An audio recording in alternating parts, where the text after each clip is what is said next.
Life doesn't follow a straight path. Through addiction, heartbreak, prison, and grief, we rise. From rock bottom to business success, healing, and purpose. This is the Long Way Round Show. Real stories to uplift, inspire, and remind you.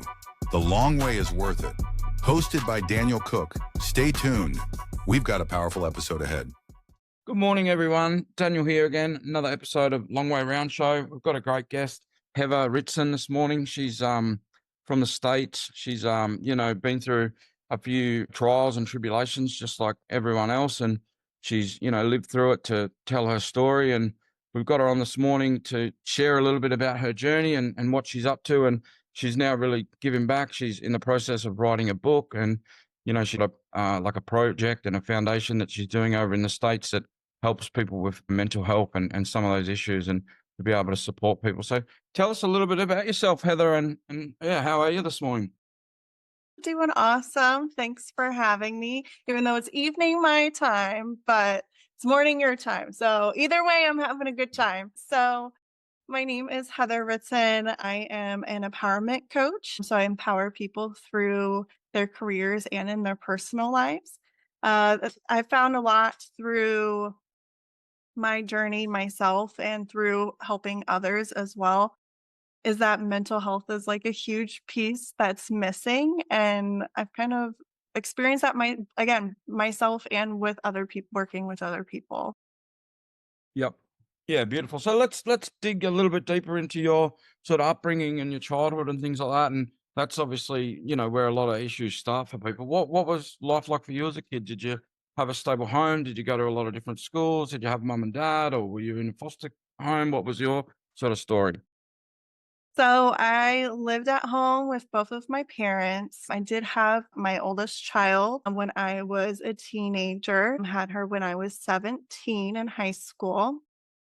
And that was quite an interesting experience. Not that we're promoting teen pregnancies or anything on the show, but at least not that I know of. You might have left that out, Daniel.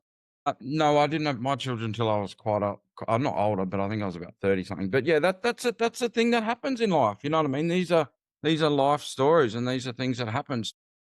You had you were pregnant when you were 17, and I imagine there would have been a range of emotions and different, maybe some kind words and some harsh words and different input from friends and family. And what was that like? What was the emotions like when you were going through that? It was really rough. Not even going to sugarcoat it. You mentioned that I probably had some support and some not. And for the most part, I did not have any support, both from close family and friends to strangers. I was told by literally everybody around me that I was going to fail, that I became a failure in life. I wasn't going to succeed in life. I was going to live off of the government, which here in the States is not a good compliment. So I was going to live off the States. I was going to be on food stamps, live in government housing, which again, here in the States, that's not a compliment. That's like a really bad dig at people. So being told by literally everybody that you're going to fail. And I remember sitting in a guidance counselor's office at the time, and nobody really asked me what I wanted to do school-wise at that point in time. I was sitting in the office of my guidance counselor, and I was given two options. I was given an option of going to online remote learning, or I could go into a school for I guess you could call troubled kids. So kids that are failing, probably might have misdemeanors, teen moms, that kind of school. And I didn't want either one of those. I was like, what are these options I'm being given right now? I was excelling in school. I was getting A's and B's. I was just pregnant. I was in sports. I was in teams. I was volunteering all the time. So I just got pregnant. Yep. So having only two options handed to me, I was like, no. I don't like either one of these. So I remember I was sitting there, my mom and the guidance counselor were talking back and forth. And then finally my mom looked at me. She's like, well, what do you want to do? And I just looked at her and I said, I don't want either one of those. I have been at the school for 12 years. I don't want to give up now. I want to walk across the stage with all my friends and all my classmates that I've been with because it was a small country school. So everybody knew everybody. Graduation size was like 90. Mm. So, and they both just kind of like looked at me and they're like, what? Yeah. They're like, we haven't even thought of this. So I was told if you want to make that happen, you have to work with your teachers. And so I got together with my teachers, and luckily they were really supportive of that. And I pretty much had to teach myself for a good several months in school so I could get ahead, because when they said that I could attend school, maternity leave is not great in the States to begin with, but they told me they could only give me 2 weeks Wow. at the time. And I was like, 2 weeks? Like, that's not even enough. That's nowhere near enough time. Like 6 and 8 weeks isn't enough time, let alone 2. Yeah. So, but because I worked with my teachers and I advanced myself in all my classes and got ahead of everybody else in my classes, I was then able to take off like almost like 2 months because Oh, she wow. was in November. So I was able to take off from November to January. So that was really awesome, but it definitely was not an easy Yeah. No, but situation.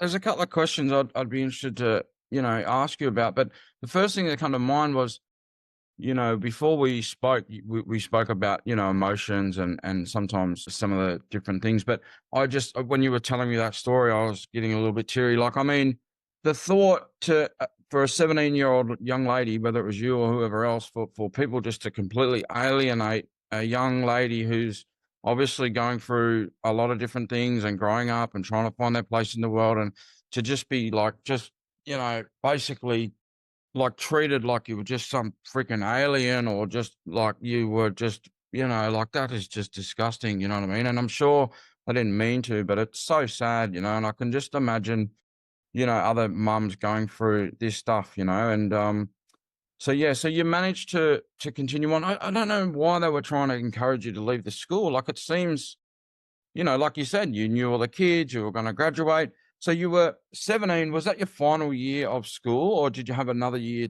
like of high school, or where were you up to in your schooling? So at that point, around the time when I found out I was pregnant, it was towards the end of my junior year of high school. So then I still had a whole senior year left at that point. So then when she was born, it was like towards the end of the first semester of my senior year. So I had 1 semester left, or Yeah. like, yeah, 1/2 of a school year left at Did that they let point. you take a lot of the work home so you could sort of, nurse the child while you were doing your schoolwork, or how did you get that done? Like when I got back, when I Yeah, when you returned got to, back and then you had a little newborn baby, how was that for the next sort of 9 months of that year? That would have been pretty hard, I'd imagine. yeah, well, I submitted a math assignment while I was in the recovery room of the hospital. Wow. And then afterwards, I would go to a full school day, so full 8 hours, and then I would come home and then help take care of my child. Luckily, I had the support of my parents at the time, Yeah. so they helped me out so much with that, and they would help take care of my daughter at the time while I was able to go to school, and then I would come back and obviously take over parental responsibilities. Yeah, right. Yeah, beautiful. And then after you finish school, like, I know in Australia it's not such a big thing, but I know in the States, like, going to college is like it's almost like part of high school, isn't it? From my understanding, it's not really like an option. You sort of do it. Did you do college as well, or how was that? Yeah, so in the States, how it is currently in today's economic landscape is that a bachelor's degree is equivalent to what a high school diploma used to be. Wow. So majority of jobs in the States, you have to have a bachelor's degree to even get the job. Whereas Wow. previously, even 10 years ago, a lot of jobs you could have gotten away with just a high school diploma, but that's not the case anymore. Now, so I did go on I went right after my senior year, I went right on to college for a 4 years bachelor's degree. And then a few years ago, actually last spring, I graduated with my master's degree. Oh, beautiful, beautiful. So the next sort of 4 years, you were sort of doing your college, and were you sort of living at home, and you know your parents were helping you a bit and things like that. Yeah, I actually had to change where I was going to school because I got into a different college program that I really, really wanted to go to, was obsessed with the program, something in psychology, but I couldn't go because now that I had a child, I had to, stay at home and find a college at home. So I ended up applying to a different school, luckily got in. And then I attended there and I got my bachelor's degree in social work. And so during that time, I was raising a child. I was going to school full time. So taking 12 to 15 credit hours a semester and was also working as well too. Yeah, wow.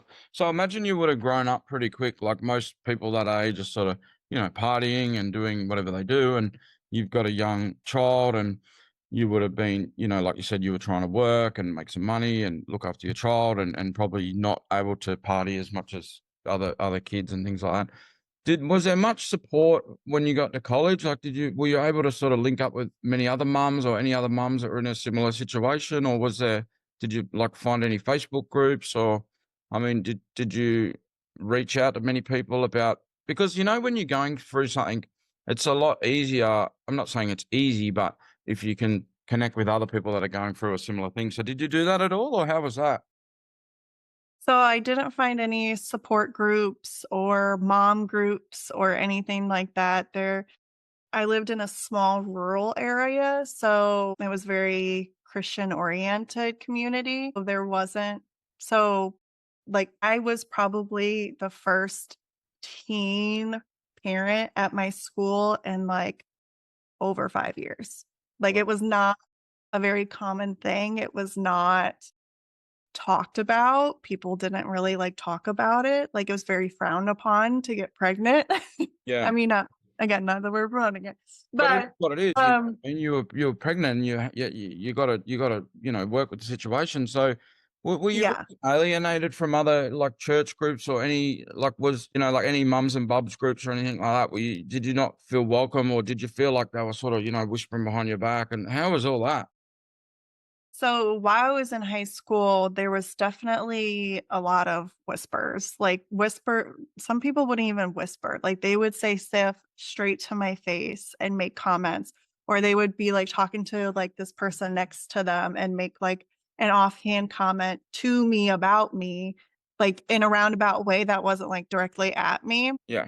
I'm like, "Oh, is that the pregnant girl?" Mm. So, but when I went off to college, I actually found really great support system. With the blessing and support of my parents, I was able to join a sorority at the time because I lost a lot of my friends in high school. Still had a really good um core support group from high school of my high school friends, but I still lost quite a few. So my parents wanted me to have that support, so I joined a sorority and they were actually really amazing.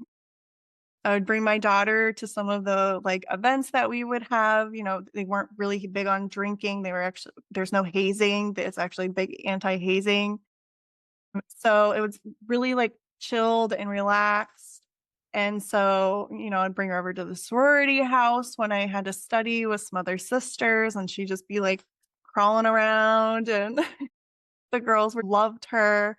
And actually, my big, which I don't know if you know what that is in sorority language. So, a big is like your appointed sister mentor, I guess you Oh, could yeah. say. Yeah, gotcha. When you get into a sorority, my big is like still one of my biggest supporters. Like my kids call her Auntie now. So, there was such a good support system that I was able to build within just the normal college landscape at the time that was much needed after the high school experience for sure. Yeah, oh, that's great, and it sounds like, because you said your daughter was born 17 years ago. I'd like to think, today, like, obviously, I think Facebook was just starting to get around 17 years ago, but now, like, if you put in, mums and bubs groups or young girl pregnant or whatever, you know what I mean? Like there's thousands of groups for anything. So I would hope to think that, any young lady who's sort of in a similar situation who's looking for support, there may be more support these days, which is good because going through something alone is a lot harder than going through something with help. So was it that experience would have really, shaped you and your personality and your life? And has that been a real one of the key drivers for your empowering coaching business? Yeah, so it's definitely a huge part of that. There's some other things that have kind of helped bring that up too. Mm, But especially during that time when I was I was really isolated. I was really by myself and I was being told by literally everybody around me. And when I say everybody, I mean literally everybody around me that I was going to fail, that I wasn't going to succeed in life, that I wasn't going to become anything. That hurts. yeah. That hurts, and it really, really sucks. Can I say that on here? So whatever you like. I mean, I resonate with that. That whole thing of you're not good enough, you're not going to succeed, you're stupid, whatever. All these things. And, it's taken me probably, maybe longer than other people because my emotional intelligence has taken a longer time to develop with the ADHD and different things. But, I've got there eventually. But how long were those negative words and things like, how long do you reckon it took you to, overcome that and through, I don't know, whether it was journaling or praying or what was the process like for you because obviously when you're 17, you're not as mature as say when you're 25 and things like that. So how long did it take for you to, not feel like, oh, well, they might have said that, but that's not true sort of thing? It was that moment when I was sitting in the guidance counselor's office and I was having my future planned for me. And I was like, no, I'm not okay with this. And then everybody told me I was going to fail. I mean, I could have gone that route, right? I could have easily taken, governmental housing or governmental support, been Yeah. on food stamps. I could have so easily done that at that time. Yeah. But I didn't want that for myself. I wanted to go off to college. I had goals, I had aspirations, I had bigger things that I wanted to do in life. And yes, I had a child at 17, but I didn't want that to stop me from achieving the goals that I wanted to achieve in life. Wow. So it sounds like you had a lot of resilience and a lot of, really great, mindset, even from the get go, even at 17. Where do you think that resilience and that mind frame come from? Even though your parents were maybe saying a little bit of, not the nicest words, but were they really uplifting and supporting you? Did you have that real core of, I'm a good person right through life sort of thing? Or Honestly, I'm not quite sure. I just having everybody coming at me with such negativity. I'm usually like a really optimistic person anyways, but when I had everybody coming at me, I won't sugarcoat it. I definitely had mental health stuff going on as well yeah, too, being constantly bullied all day every day. When I decided I don't want people to write my story for me. I was yeah, going to take control and write it myself. That's exactly what I did. And I just kept that moving forward. And I've definitely had other experiences where I'm like, this is not okay. Like, what is happening here? But you always have a choice in life. And you can always, everything is going to be hard. yeah, Things easy, but you have the decision and the choice to choose your hard and yeah, choose. And your past doesn't define you either. Your new story starts like right now and it starts tomorrow. So I love Mondays. yeah. Brand new Oh, start to the week.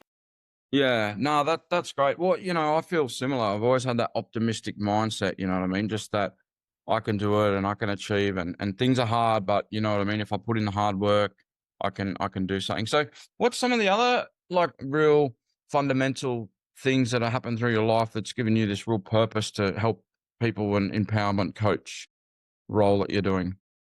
Yeah. So after towards the end of my master's program, I was not in a good place mentally. I was just not in a good place. I was questioning whether or not I was going to be good enough.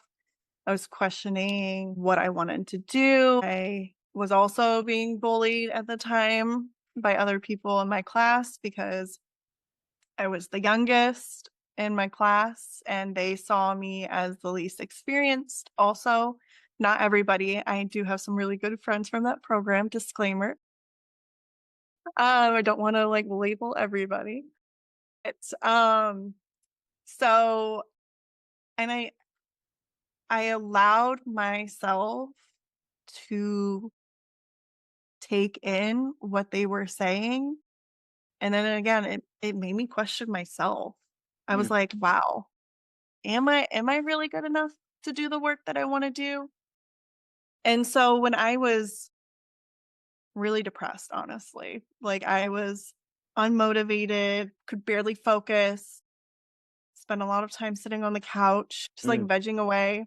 yeah. I then talked to one of my mentors and I was like, I don't know what it is I want to do. Like I'm so lost and like I've had all this stuff coming at me and now I'm believing it. Like I've now developed a severe level of imposter syndrome and I'm stuck.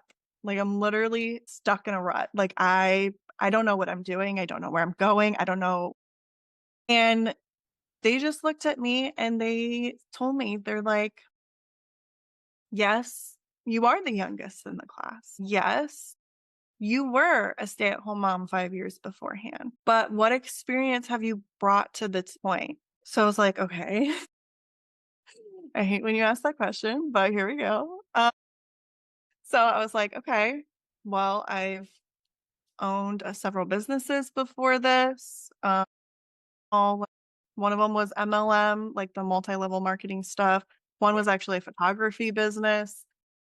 I've had mental health experience, like coaching and counseling and guiding people. Yep. And they're like, exactly. And they're like, I've seen you do it in class. Like you do it just so naturally. Like it just comes so natural to you. Like some people take so many courses and so many like classes to have the level of like interpersonal skills that you have and you just have it. And like so you can't do this. You're already doing it. What Yep. do you mean you can't do this? You can do it because you're already doing it. You just do it all day every day. And I'm just like, wow. Yeah. It's a real, I would say it's like a gift of me, a gift of encouragement. You know what I mean? So, but I know that your work would obviously, go into different areas, but empowering people, encouraging people, it sounds like you had a real gift of encouragement and empowering. So, all right. So where and how did you start your new foundation and what you're doing now? I started my business a couple years ago and what inspired that was seeing so many people and organizations want to advance. Totally understand, right?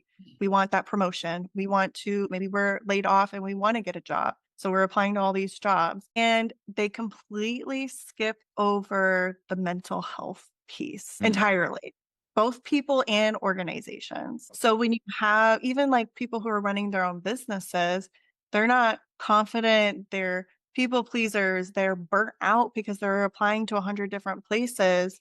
They're not taking care of themselves and they're not going to find that job or be able to land that job because they're not taking care of their own self and their own well-being.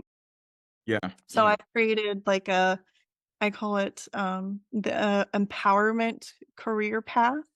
So it is a path I created that kind of lays out the foundation and kind of guides people and organizations on how to lead people to excel within themselves and organizations. And the foundation of that is the mental health and well-being. Yeah, wow. So is that like an app that people can go on and there's different sort of resources and different maybe like I don't know if there's like a daily blog or different things like that where people, they can sort of use it as much or as little as they need to or and I guess you said there's different programs. So is there like, a 30-day uplift program or restart program and things like that? What's in the program exactly? So I have a couple different things, but the easiest way that for people to check it out is by going to my website, which is phoenixempowerllc.com. On there, they can see the path. I have it right on there, and I kind of walk through the different steps of how to become the full achieving purpose-driven individual and organization that you are striving to be, right? Because we all want to excel, and steps that you have to take there. And what's important about that is that you can't move up the different levels until you achieve the bottom levels first. So again, base of that is the mental health and the well-being because it's so important and it's so missed in so many people and so many organizations, especially when in today's culture where we're like a hustle culture.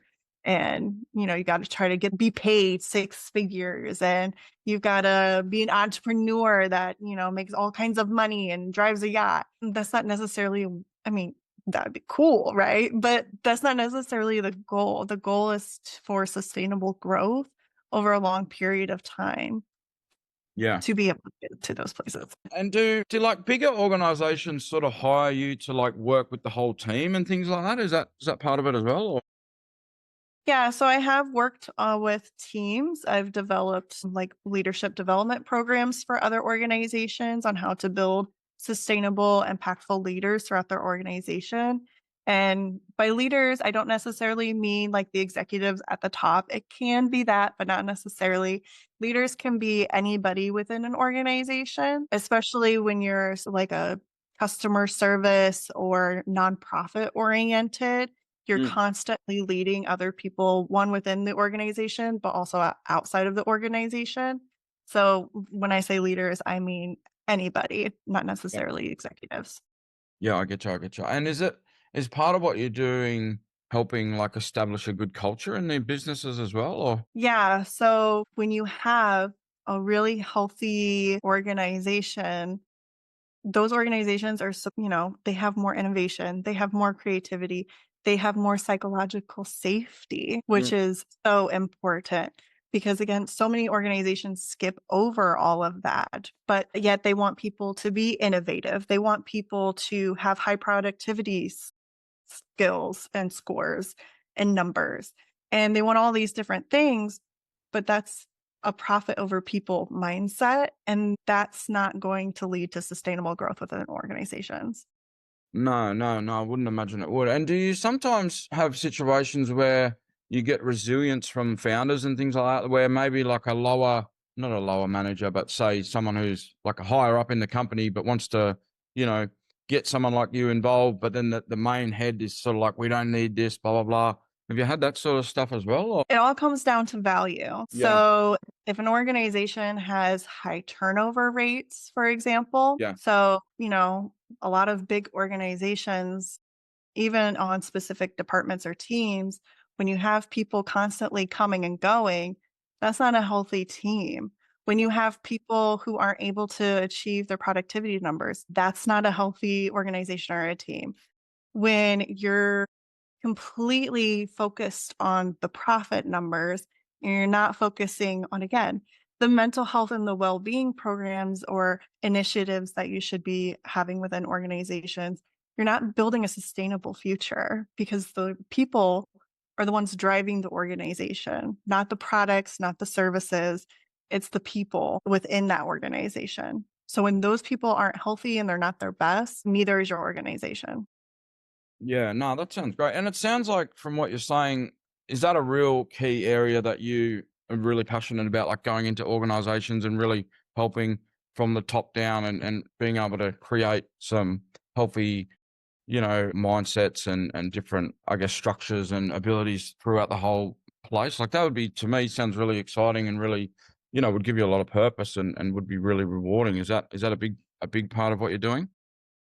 Yeah, I mean, it kind of starts on all different aspects, especially like leadership type development programs. Those can be everybody within the organization and go all the way to the top. But it can also be, middle level managers and go up or down. And then it can also just be the actual people themselves. If you think of like a lot of nonprofit workers, for example, who have really high levels of burnout, nurses, techs, or like nurse aides, social workers, teachers are a really big one. You have all these people that are stressed and overwhelmed and constantly running on a level of fight or flight because their brain is literally stuck in this mode and they can't get out of it. That's highly affecting your organization. So it doesn't even necessarily need to be a program, but to teach people how to take care of themselves in a way during high stress environments and build that resiliency. And that's what's going to succeed. Yeah, great. No, that sounds wonderful. I was actually speaking to a lady yesterday who is over there somewhere near you guys, and she's I don't know her exact role, but she's involved with schools and teachings, and she was saying like there's a huge high turnover with the schools and different things like that, and trying to get good teachers, but not only keep them long term. So I think you and her would probably be a good connection for both of you guys. So I'll send you her details and vice versa. And yeah, who knows? That might be a good connection for you guys as well. But we'll wrap it up, Heather, because I know you got a lot of other things to do and people to talk to and all those types of things. But is there any final closing words before we go? And everyone, I'll put the link. I'll put all Heather's links up in the bottom of the description. So if anyone's interested to get any advice or help from some of Heather's services, she's really great in that department of what she does. But yeah, before we go, Heather, any final closing thoughts? I just want to thank you so much for having me. I really appreciated this conversation, and I really hope people do something for themselves, and within the next week. And no matter what it is, go for a walk, paint it, play some basketball, play some pickleball, whatever that is, just do something for you and take care of yourself first. That's beautiful, Heather. No, that's really, really wise closing thoughts. All right, Heather, well, I'll let you go. We'll sign off. But thanks everyone for watching. Have a great day, everyone, and we'll see you on the next one. Bye, guys. Yeah. Sorry, I knew my dogs were